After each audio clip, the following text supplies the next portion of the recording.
લોકો એમ કે માર્કેટ કરતા તમારો ભાવ પ્લસ કેમ છે. હવે એક વસ્તુ બતાવું તમને, જે આપણે આ પેપર યુઝ કરીએ ને, એકવાર જોવો તમે, માથે ઓરિજિનલ ચાઇના લેબલ લાગેલા આવે 5 સ્ટારના. જો આ ગોલ્ડન જે આ લેબલ દેખાય ને તમને, જો ઓરિજિનલ 5 સ્ટાર પેપર આપણે યુઝ કરીએ છીએ, બરોબર. જો અહીંયા 5 સ્ટારનો લોગો આવે છે, original 5 star paper plus QC ચેકનો સિમ્બોલ લાગેલો આવે. આ પેપર એકદમ જો ને તમે ટોપ લેવલનું જે આવે ને એ પેપર આપણે યુઝ કરીએ છીએ, જેથી ડિઝાઇનમાં ક્વોલિટી એકદમ સારી આવે. કોઈ પણ કલર કોમ્બિનેશનમાં ફરક નથી આવતો, કોઈ પણ નોર્મલ પણ દાણી નથી આવતી.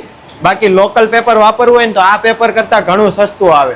આપણને આવડે સસ્તું કરતાં, પણ સસ્તું નહીં, આપણે વસ્તુ સારી આપવાની. 2 રૂપિયા વધારે લેવું પણ કામ 1 નંબર આપવાનું છે. જો તમે પેપર છાપેલો એટલો સ્ટોક પડ્યો છે, પ્લસ જો આ પેપરનો સ્ટોક જોઈ લો તમે, ઓરિજિનલ 5 સ્ટારનો માલ રહેવાનો, બરોબર. અને નાઇટના તે રોલા ખુલેલા જોવો તમે. જો આવી ક્વોલિટી વાળો માલ જોતો હોય ને તો એકવાર જરૂરથી મુલાકાત કરજો હરી ડિજિટલ પ્રિન્ટ.